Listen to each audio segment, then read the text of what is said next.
Welcome to this episode of Chattin with Staxx. I'm your host, Bill Staxx, and today I got Bob. What's up, Bobby? Hey, how you doing? How you doing, man? I'm doing well, thank you. So, thank you so much for coming on. I know you're a wealth of information. You've been to a lot of different places around the country. You were with a lot of high-profile people, and do you want to explain to the people who you are, where you're from, and what brought you to prison? Yeah, when I was I think 19 or 20, I robbed a bank in Iowa. Received a 8.5 year prison sentence. Was sent to Wisconsin to a federal prison there. From there, I went to the Atlanta Penitentiary because I caught a new case while incarcerated. A case out of Tampa, Florida, for importation of heroin. Was And that and you were in prison when that happened? Like, yes. Yeah. So I went to trial and was convicted and received a life sentence. And then while I was back in prison after doing my life bit, they had came and got me. The marshals did and took me to Iowa to go in front of a grand jury on an ongoing investigation involving drugs, marijuana, and gambling and some other things. what was your reason for getting involved with that type of stuff? Was it for money? I mean, you're in prison, you have a lot of time. What was the reason? Yeah, it was financial. I mean, and just to stay in the game, I guess. When you're going through all this stuff, like you're just catching a lot of different charges. They don't just lock you down in the prison and just put you somewhere like. Well, they took me out of the prison and took me to Tampa, Florida, and held me there while I went to trial for a year, and then came back. So, what year was it that they brought you to Iowa for the that trial? Oh no, you mean to Florida? Yeah, I, well, they had I it, believe by '95 is when I was convicted in Florida. and then so if we backtrack, that's around 90 something is when the helicopter incident happened with Tesla, right? With Terre Haute, yeah. Yeah. But so you were in Terre Haute, Indiana around in the 90s? Yes, I was. I was with So Joey. what prison did you start in? I started in Wisconsin. And how long did you spend there? I think about 2 years. And then where was it from there? Then I went to Terre Haute, and then hold over at Leavenworth for a little bit, and then Atlanta. In Atlanta, you spent 10 years, right? Yeah, majority of my time was spent in Atlanta. Who were some of the people that you were around in Atlanta? There was a host of people. Ben Kramer, drug smuggler. Dick Amuso, Faffy, Philly, Nicky Scarfo, Vic Arena, Patty, Amato, Barney Balelmo. Wow. Just a wide range of people. You get caught up in this trouble. Where do you go from there, from Atlanta? I went to Florida. They take you from Atlanta to Florida? Yes. How long do you stay in Florida for? About a year in the jail until I went to trial. And then, so what happens next? I go back to Atlanta. So they send you to Florida for about a year and a half and then back up to Atlanta? Yeah. And are the same people that were there before you left Atlanta? They're still there, right? Yeah, they're still there. So what happens next? How long until that other case where they transfer you over to Iowa? It was maybe 5-6 years. Oh, so you spent quite a bit of time down there in Atlanta. Yeah. I may have my dates wrong. I mean, it's been a long time. But yeah, I know I spent a long time there. And this was the prison where that big riot popped off, and they had to hand over that crazy guy, right? Right. Yeah. Yeah. The Cuban Yeah. riot. Right. So you go to this prison right after that happened. So what are people talking about when you go in there? Oh, I mean, nothing really. I mean, you mean about the riot? Yeah, are they saying like it's a dangerous place? It's crazy in Oh there. no, they had opened they had closed it down and had it rebuilt by campers. So they turned it into a camp, and then they turned it into a low facility and brought in prisoners. And so it's been established for several years before it became a level 5 penitentiary.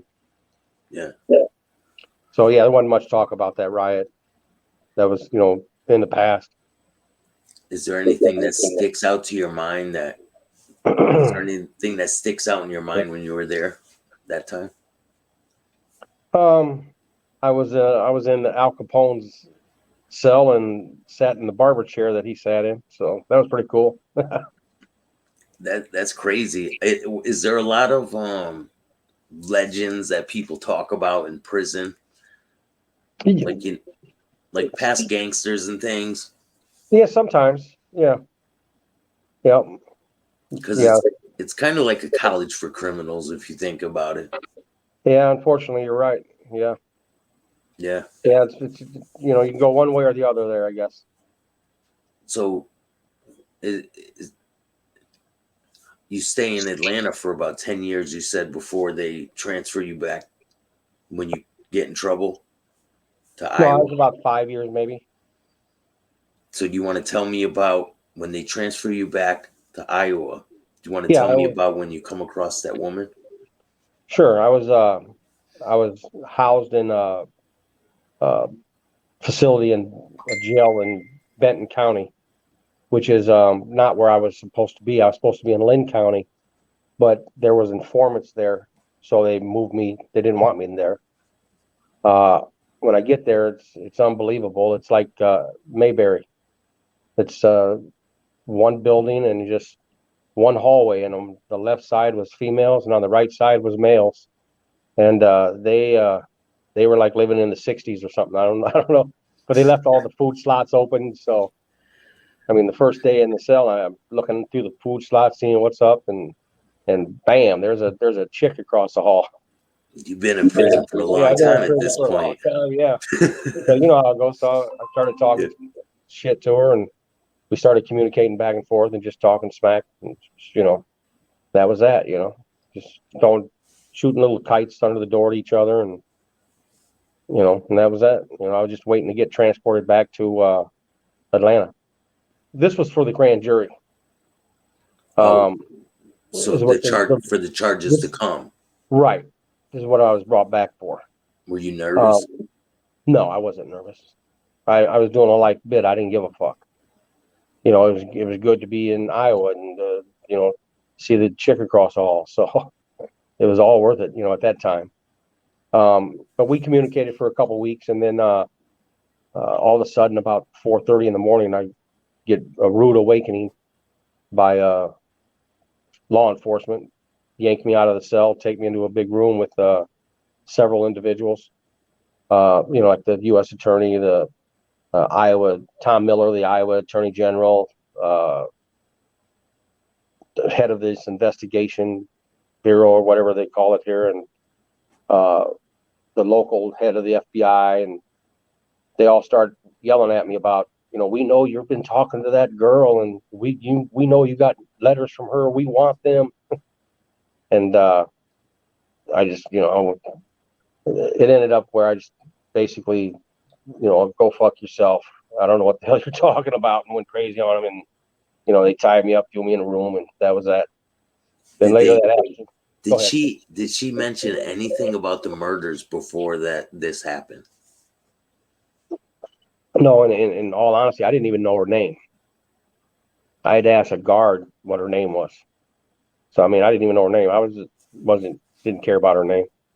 But so I called the lawyer up that afternoon and I said, "Hey, you know this person? What's the deal? Then I explained what happened, and he kind of like flipped out on me and said that, well, she's in jail. They suspect her of 5 murders. And I said, no shit. And he started explaining the case to me, and uh, they, at that time, she was believed to have went and acted as a Avon salesperson or something, and that her car battery died. And so she knocked on this door, and these people opened. It was a man, a woman, and 2 children lived in the home. And as soon as the door opened, she busted her way in, and her boyfriend came in, followed, and they tied up everybody in the house. And I guess the individual in the house was testifying against her boyfriend in a drug case. And they wanted him to go on video. They brought a video camera with them and wanted him to go on video saying that he lied about the guy and that he's really not a drug dealer, and he made up the whole story. Yeah. And so the guy at first, I guess was, reluctant to do that. And so this broad check, grabbed up this young girl, and they were tussling, and they found that the girl's elbow was dislocated when they found their bodies. So yeah. Do you know how long? Do you know how long? So they murdered them and went and buried their bodies, right? And they were Correct. missing for a long time. Right. I'm not sure how long. 10 years, 13 years. It's a long time. Yeah. I'm gonna put the article on the screen, and it's an insane story. And you're so what happens when after you find out who this lady is? What is your plan? What are you thinking? And what's your next? I mean, I was thinking what a disgusting pig she is. Uh, I mean, I don't care what anybody does, but you don't hurt kids. I mean, that's you draw a line at that. I'd like to rip her throat out, but yeah, it's just disgusting. So, did you plan on trying to get her to talk about where they were buried or anything? Did you Yeah, I find thought. out that the Yeah, berries that yeah. My attorney said that I could probably get some relief if I had some information, and so I thought to myself, I mean, if anybody deserves, to be incarcerated, I mean, this is the person. And she started opening up to me and just chit chatting with me. And after another week or so, she gave me the maps and the details of the murders, the maps of where the 5 people were buried. she told you the like intricate details of Yeah, everything, right? yeah. It was sickening. Because her plan was to put the murder on you Or another lifer. because you are already doing life, right? Right. So now she was like a real manipulative woman, you said. Yeah, she wasn't. Yeah, not. I mean, I could see through her, but yes, I could see how she was manipulative. Yeah. And her boyfriend got that death penalty, didn't he? Yes. And I And didn't know him. I didn't. None of my information that I provided was at his trial. I couldn't. I mean, I didn't know him, so And don't get me wrong, I would have testified against him. I mean, I mean, they killed kids. I don't. I mean, people can call me a snitch and a rat and all that. I don't care. I mean, I feel comfortable with my decision, and it is what it is. So I'll be the scumbag and all that, but I feel pretty good about myself. so right after you sign these papers or testify against this woman, what happens next? Where did they send you? I went to a protective custody unit. And who are some of the people you were in there with? I can't really disclose that. I'm not privileged to do that. I mean, one of them I can. That's Sammy, because he's acknowledged that publicly, and has mentioned me and told people that I was with him. So Yeah. So what was Sammy like in prison? he's a creep. He pretends to be a nice guy, but I mean, you can. I mean, I don't know. He's just he's different. He's different. I'm gonna play you a video, and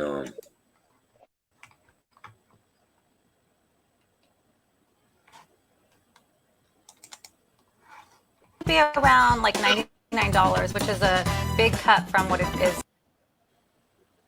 do you see this? Yeah. What, the girls? Yeah, Oh, the girls. the paintings. Yeah, I see that. Yeah, those are charcoals. Yeah, so Sammy the Bull has some artwork, right? And Yes, have you seen this artwork before? I have. Yes, and And I can emphatically state that Sammy the Bull did not do any of those charcoals. None of them. And if he's alleging that he did, then he is a liar. Any art expert would be able to determine if actually Sammy really did do them or not. You know, just by having Sammy do a little drawing. yeah, so I'm gonna play this, and then we're gonna talk about it. Sure. Now. So. Yeah, almost like 50%. And then this one that he did. This one's great. I love this. Might be a future tattoo, so I don't know. We'll see. I know it's Isabella's screensaver, so we all love this one. This one he did for his granddaughter. So he did that one for his granddaughter.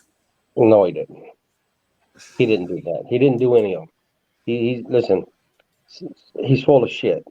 You know, I mean, I can sit here all day long and say he's full of shit, but I mean, give him an easel and a charcoal piece of charcoal, or give him an easel and some oil paints, and I did this in prison years ago.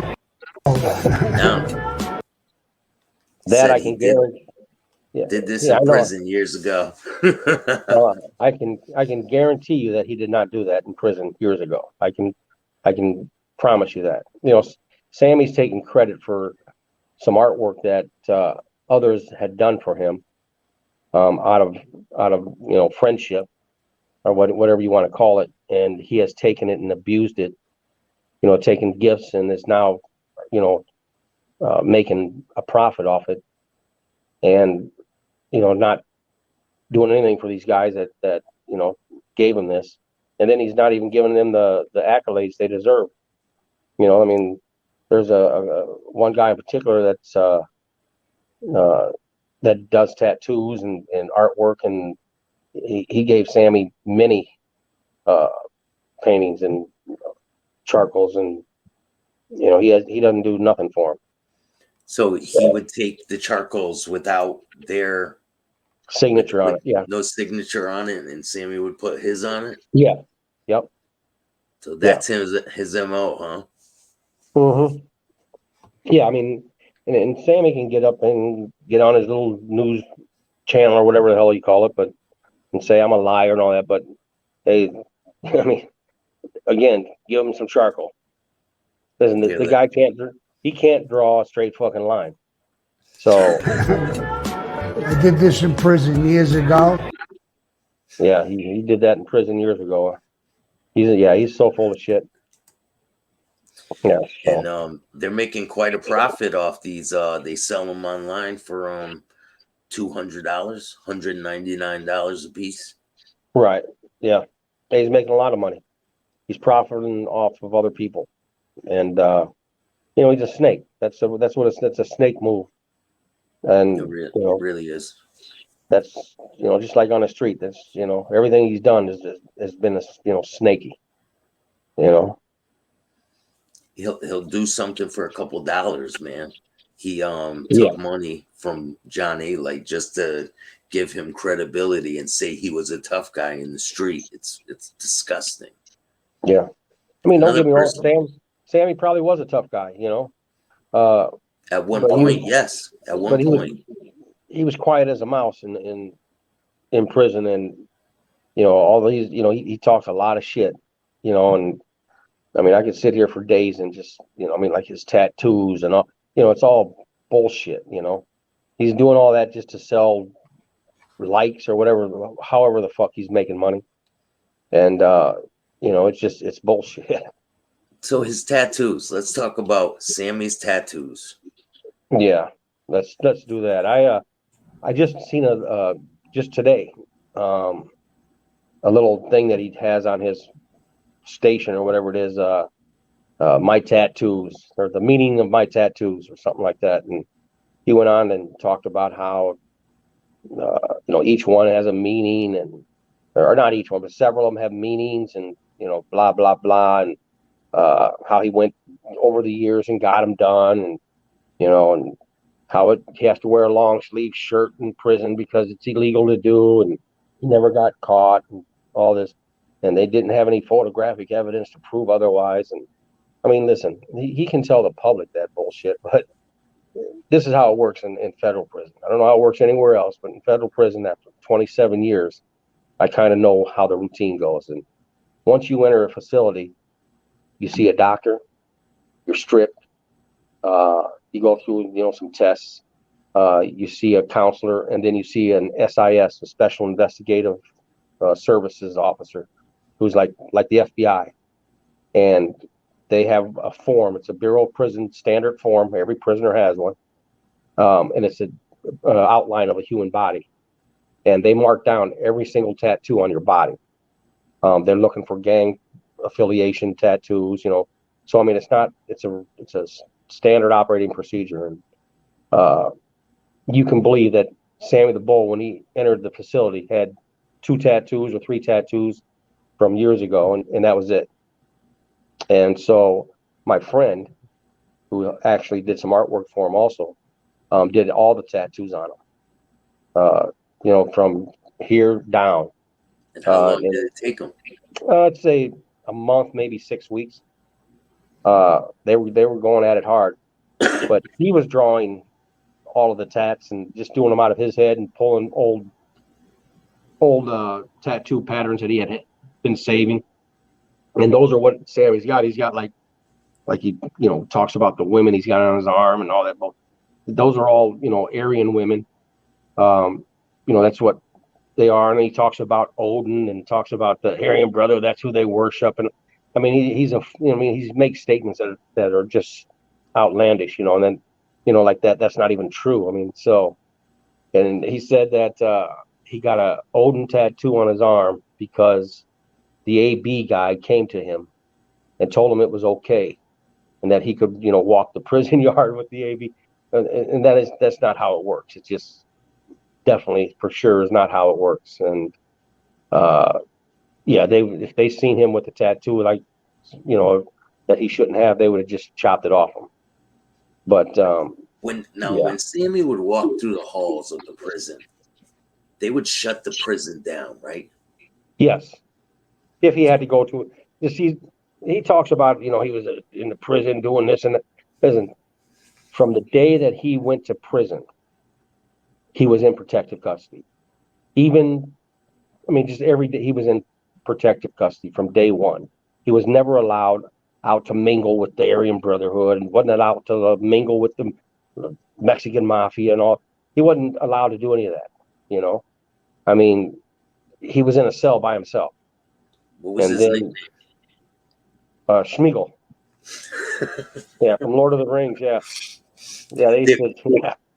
What, did you ever hear anyone call him that to his face? Oh, yes. Some guys, used to joke with him and talk shit to him all the time. Yeah.